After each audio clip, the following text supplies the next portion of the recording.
Lady, a very good morning to you as well. Do you know what? The parliamentary year just seems to be never ending this year. And at this stage, even though it has been postponed to next Tuesday, even that could possibly be up in the air based on what I have heard already. But your question about the reasons, it had to do more than anything else about logistics. This was according to the Speaker and the ANC yesterday. Last week in the National Assembly Programming Committee, and that normally sits at 8:30 on a Thursday morning. So last night's meeting was essentially unprecedented. Last week in that meeting, it was the DA's Chief Whip, Siviwe Kwagube, who kept asking for clarity. It was not only her, other opposition parties as well kept asking for clarity about the process for today, because they weren't sure about exactly how today would play out, and everything was still up in the air by the end of that meeting.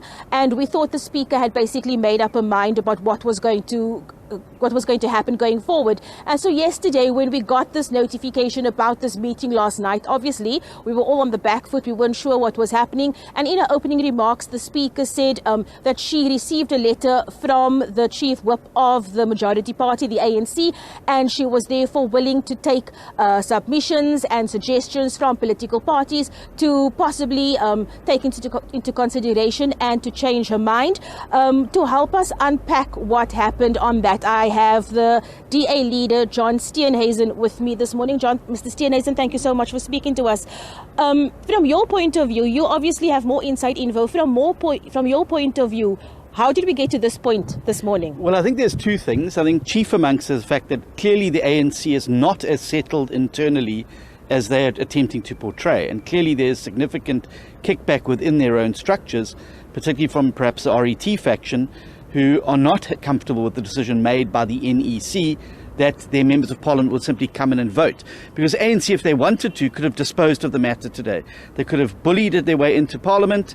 It was on the order paper. They could have used the majority and voted the panel away as instructed by the NEC. The fact that it's now been kicked into next week points to the fact that this is not a settled matter yet within the ANC. Secondly, you will recall that our Chief Whip, Siviwe Kwagube, had asked specifically for the Speaker to have a roll call vote, because we did not want chief whips of parties getting up and saying, well, I represent X number of members. Given a situation of such gravity and a situation that could have legal implications down the line, it's important that South Africans see how their members of parliament vote, which is the reason why we called for a roll call vote. That has now been acceded to, and there'll be an in-person sitting as well. But I think that those who think this matter is settled, it's not over by a long way. One of your colleagues from one of the other parties, I think it was Naren Singh, actually asked for clarity on the roll call because there were so many terms being thrown around. For the sake of our viewers, just help us to understand what is a roll call vote and why is it important to them? Yeah. So it's very important for voters that we have a roll call vote.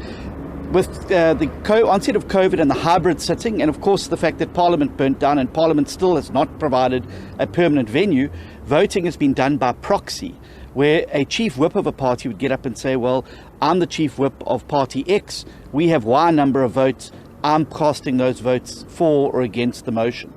It's impossible then for members of the media, for the public, to be able to hold members of parliament accountable for how they voted. An individual vote makes sure that the person's name is on the record. It goes into the Hansard. So all of those people who now, for instance, pretend that they were not part of the Zuma administration and voting for him, the Honeycombs and others of the world, their names are recorded there as having voted against motions of no confidence and in favour of Mr. Zuma. We believe it is important that MPs' names are on the record here, and that it is a vote of conscience that they're making, not just simply a slavish chief whip roll call. Mr. Steenhuisen, this story has so many moving parts. I mean, there's not just one angle to it. And then, of course, yesterday's Concord application threw another whole spin on things. What is your take on that and how Parliament should respond to that? Well, it's a bit disappointing to see President Ramaphosa falling back on the same tactics that were used by his predecessor, Stalingrad legal tactics, using the ANC's parliamentary majority to prevent oversight. To me, the natural thing that should have happened is the parliamentary process should have proceeded. If it had gone to a committee, there's no harm done. The President will have an opportunity to come before the committee and make the explanations, point out what he's unhappy with in the report, and the committee will make the ultimate decision. The vote now is not about impeachment. It's about whether we proceed in terms of the rules to the next mechanism, because the prima facie case has been made by the independent panel. The president's in trouble here because he used an independent panel to justify the suspension of the public protector, which is ultimately leading to her impeachment. I also think the president's in trouble on his own papers. Having read through the president's submission to the commission, to the committee, and looking at what's been said, money was there from December to February in dollars stuffed in a couch. That's not contested. What is in the report as well is that the Presidential Protection Unit was used under instruction from the President to go and recover private monies that accrued to the President's private business interests. That's no contest. I think the courts are going to have a hard time throwing the report in its entirety out, given the fact that these on the President's own papers point to laws being broken. What the committee will have to decide, however, is, yes, these are serious breaches of the law. Does it warrant an impeachment? And that's why the parliamentary process should be allowed to proceed. It's a procedure we adopted. The National Assembly has a process for dealing with this. It should be allowed to complete its business. The President is confident of his case. Why would he not want to come and make it to a committee of parliamentarians? Can you just give us clarity on what your party's plan is for next Tuesday, how you will be voting, and any further steps that you might be taking after that, depending on the outcome? Well, sure. We will be voting in favour of it proceeding. Again, being very clear, this is not an impeachment vote. It's a vote saying, thank you for the report. You've made a prima facie case. It's now our job as parliamentarians in terms of the rules to assess that against the facts. That committee also has far wider powers. It can subpoena, it can summon, it can compel anybody to produce any document, including SARS and SAB and the Hawks and the Public Protector. So it's got a far wider scope to be able to really get to the bottom of what's happened there. So we will be voting in favour of it moving to the next phase. Any person who's serious about parliamentary accountability would vote in that way. There's plenty of opportunity for both sides to be able to put their cases there. Apart from that, we've said there are no good options anymore for South Africa, actually. We're either going to end up with compromised President Ramaphosa, compromised President Zweli Mkhize, or compromised President Paul Mashatile, which is why we have been making the case so strongly for an early election. We tabled a motion yesterday for the National Assembly to debate the dissolution of the National Assembly and us going to an early election. That way we will let the people of South Africa decide where we move to from this important crossroads. Mr. Steenhuisen, thank you so much for your time. You'll be going into the House now. Okay, fine. We'll catch up with you later on. There you have it, John Steenhuisen, leader of the DA, who will be going into the House, of course, to deal with the items that do remain on today's agenda. Naledi? Yeah, Abra. Naledi, yes, hello again. I now have with me Mr. Pieter Groenewald, the leader of the Freedom Front Plus, of course. Thank you for joining us, sir. Yesterday, the majority of the political parties just went with the flow, basically, and said, okay, we agree with this proposal. It was your colleague, Corneille Mulder, who actually seemed a little bit more apprehensive because he wasn't sure whether, whether it was the right move, but he wasn't sure whether Parliament could accommodate such a decision. Why did the party feel like that? Well, firstly, it's about the voting. We must remember this is going to be the first time that there will be a vote on the impeachment of the President. So it's very important that we know which members of Parliament support, for instance, the findings of the panel, or who rejects that. And if we keep with the hybrid system, it's very difficult with the video system to see who the people really are. Are they really there on the platform when they vote? So therefore, in the end, we supported the postponement for next week so that all the members will be here, that there's a suitable venue so that we can exactly see whether the member is firstly there and how he or she votes in this very important vote that is going to take place. Sir, and how do you think, in your opinion, should Parliament deal with the President's Concord application? Well, it's his constitutional right to do so, but I always say the moment if you go to court on technical points, you want to avoid the argument about the merit of the case. In my mind, there's no doubt that the President has to answer to certain matters. He himself admitted, yes, there's an amount. What the amount is actually irrelevant. He admitted it was stolen at his farm at Fala. And then it's just normal. The ordinary citizens and everybody wants to know.